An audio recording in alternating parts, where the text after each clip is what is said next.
కేటీఆర్ గారు యువ సమ్మేళనానికి తీసుకురావాల్సిందే కాలేజీలకి హుకుం జారీ చేశారు. ఏం చేస్తారనే భయంతో వాళ్ళకి పంపించటం. సో పిల్లల తల్లిదండ్రులకి ఎంత బాధ వేస్తుంది. ఆ పేరెంట్స్ స్కూల్కి వెళ్ళారు అనుకుంటారు కానీ ఇలా సభలకు వెళ్ళారని అనుకోరు కదా. సేఫ్టీ వైజ్ కూడా రిస్క్ అక్కడ. అన్ఎక్స్పెక్టెడ్గా ఏదైనా జరిగింది అనుకోండి, కూలిపోవటం ఏదో ఒకటి జరిగింది అనుకో, పరిస్థితి ఏంటి? నమస్తే అండి, వెల్కమ్ టు అవర్ ఛానల్. మనతో ఈ రోజు తెలంగాణ టీడీపీ స్పోక్స్ పర్సన్ సూర్యదేవర లత గారు ఉన్నారు. మేడం నమస్తే. మేడం, మొన్న జరిగిన యువ సమ్మేళనంలో ఇప్పుడు వీడియోలు ఒక్కొక్కటి బయటకు వస్తున్నాయి. అందులో 16 ఏళ్ల పిల్లలు, 15 ఏళ్ల పిల్లలు, ఇంటర్ 10th ఈ పిల్లలు ఉన్నారు మేడం. వాళ్ళకి యువ సమ్మేళనానికి ఏంటి మేడం అసలు? ఇప్పుడు దానికి వెళ్ళారు కొంచెం బీటెక్ స్టూడెంట్స్, ఒక 20-25 ఇయర్స్ స్టూడెంట్స్ వెళ్ళారంటే ఓకే. మరీ 16 ఏళ్ల పిల్లల్ని దట్టు ఆ కాలేజ్ వాళ్ళే పనిగట్టుకుని బస్సులు వేసుకుని మరి ఆ యువ సమ్మేళనానికి పంపించారంట. దీన్ని అసలు ఎలా చూడాలి మేడం? అంటే అంత చిన్న పిల్లల భవిష్యత్తు, వాళ్ళకి ఏం తెలీదు. ఈవెన్ అక్కడికి వచ్చిన వాళ్ళకి ఏం జరుగుతుంది, అక్కడ ఎవరున్నారో కూడా తెలీదు. అలాంటి వాళ్ళని తీసుకొచ్చి జనాలకి చూపించడానికి ఇంతమంది ఉన్నారని అసలు దీన్ని మనం ఎలా చూడాలంటారు? అంటే 16-15 ఏళ్ల వయసు నుంచి వీళ్ళు రాజకీయాలు నేర్పిస్తున్నారు. చదువు కాదు నేర్పించేది, వాళ్ళకు ఉద్యోగం కాదు నేర్పించేది. వీళ్ళు రాజకీయాలు నేర్పించడానికి తీసుకున్నట్టే కనపడుతుంది ఇక్కడ. అంటే మనం ఇప్పుడు ఒక విషయం, ఇక్కడ 17 ఏళ్ళు కూడా అంటే 16 నుంచి పిల్లలు 15-16 నుంచి తీసుకొని వచ్చేసారు అక్కడికి. వాళ్ళు చెప్తున్న విషయాలు చూస్తే వాళ్ళకి పొద్దుటి వరకు స్కూల్కి వస్తున్నట్టే తెలుసు. బస్సు ఎక్కమన్నారు, వాళ్ళ సార్లు తీసుకొచ్చారు అని అంటున్నారు. సార్లు తీసుకెళ్తారు మమ్మల్ని అని అంటున్నారు. వాళ్ళు ఎందుకు వచ్చారు, వాళ్ళకి అవసరం ఏంటి, ఏమీ కూడా తెలియట్లేదు. ఉద్యోగాలు చేసే వయసు ఆ పిల్లలకి. అట్లీస్ట్ ఓటు హక్కు ఉందానంటే ఓటు కూడా లేదు. వాళ్ళే జోకులుగా చెప్తున్నారు 16 ఇయర్స్, స్వీట్ 16 ఇయర్స్ మాది ఏజ్ అని చెప్తున్నారు. అరే సిగ్గుందా? వ్యవస్థలో మనం ఏం చేస్తున్నాం? ఇప్పుడు కేటీఆర్ గారు వాళ్ళ ఫ్యామిలీ 1200 మందిని చనిపోతే తెలంగాణ సిద్ధించింది కదా. ఇన్ని ప్రాణాలు తీసుకున్న తర్వాత మళ్ళా అలాంటి పిల్లల్ని, చిన్న పిల్లల్ని తీసుకొని వచ్చి అక్కడ అలాంటి, ఇప్పుడు ఎవరైనా సరే వాళ్ళ కొడుకుని తీసుకొస్తారా అలా బస్సు ఎక్కించి? ఎక్కడో అంతమంది, ఇప్పుడు అక్కడ 1000 మంది ఉంటారు, 2000 మంది ఉంటారు, 10,000 మంది ఉంటారు, ఎంతమంది ఉంటారు జనం అనుకోండి. అక్కడ తీసుకొచ్చారు, తప్పిపోతాడు, ఏదైనా గాయం అవుతుంది, ఎంత కేరింగ్ ఉంటుంది. 15-16 సంవత్సరాల పిల్లలకి ఇంకా అప్పుడే మెచ్యూరిటీ, అంత వాళ్ళ కేర్ తీసుకునే వయసు. వాళ్ళని కూడా కేర్ తీసుకోవాలి మనం. ఎందుకంటే చెడు సావాసాలు అయ్యేది అదే, కొంచెం బ్యాడ్ హ్యాబిట్స్ వచ్చేది ఏజ్ అదే. సో పరిస్థితులు, అవగాహన కానివ్వండి, అవన్నీ తెచ్చుకునే వయసు కూడా అదే. రాజకీయాల గురించే కానివ్వండి, ఇవన్నీ కూడా ఉంటుంటాయి, రకరకాల ఐడియాస్ వస్తుంటాయి వాళ్ళకి. అలాంటి వాళ్ళ పిల్లల్ని రాజకీయ సభలకి తోలించుకోవటం అంటే, మీరు కొన్ని ప్రైవేటు కాలేజీలు అంటే ఇంటర్ కాలేజీలను అన్నీ మాట్లాడుకొని వాళ్ళని తీసుకురావటం. సో ఎంతవరకు కరెక్ట్ ఇవన్నీ? 10th క్లాస్ పిల్లలు, ఫస్ట్ ఇయర్, సెకండ్ ఇయర్, వీళ్ళకి ఉద్యోగం చేయడానికి ఇంకెంత వయసు ఉంది? వీళ్ళు ఇంకెన్ని సంవత్సరాలు చదవాలి?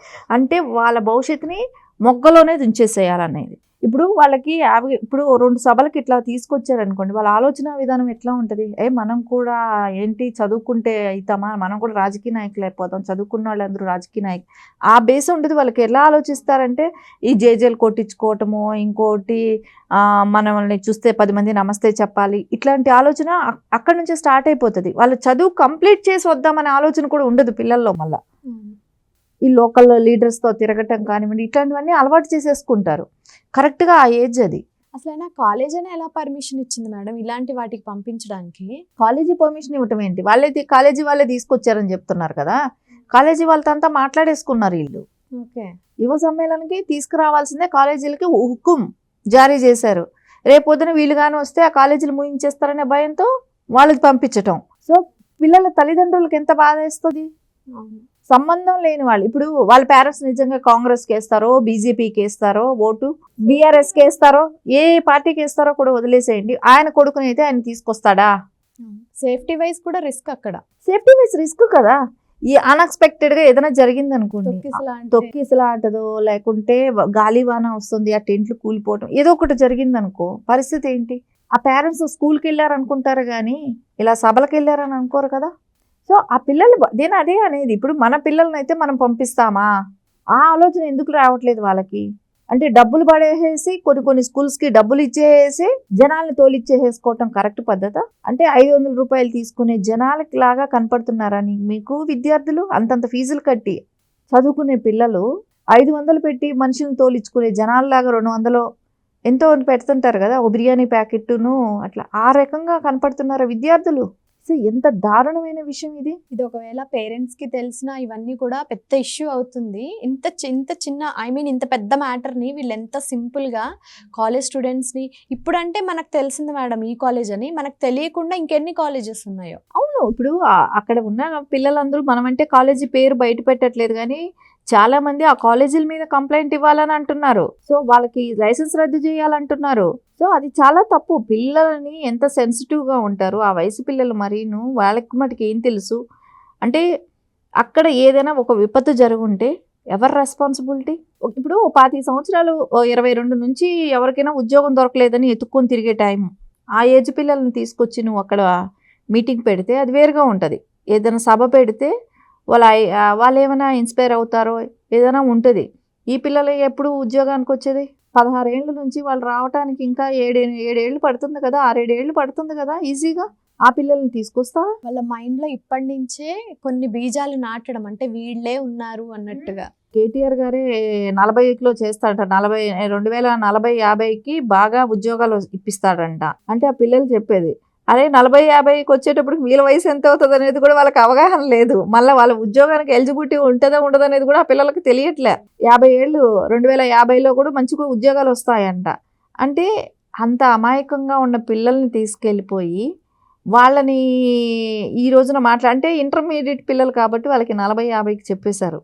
అన్ని ఇవన్నీ చూస్తా అంటే నిజంగా తెలంగాణలో మనం 10 ఏళ్ళు వీళ్ళు అధికారంలో ఉన్నారు కదా బీఆర్ఎస్, అప్పుడు ఒక ట్రెండ్ మార్క్ సృష్టించేసుకున్నారు. ఎవరు ఎక్కడ పిలిస్తే ఏ కాలేజీ ఎప్పుడు ఏం కావాలంటే పిలవాలి, రావాలి, పోవాలి అని ఒక హుకుమ్ ఆర్డర్ ఉంది.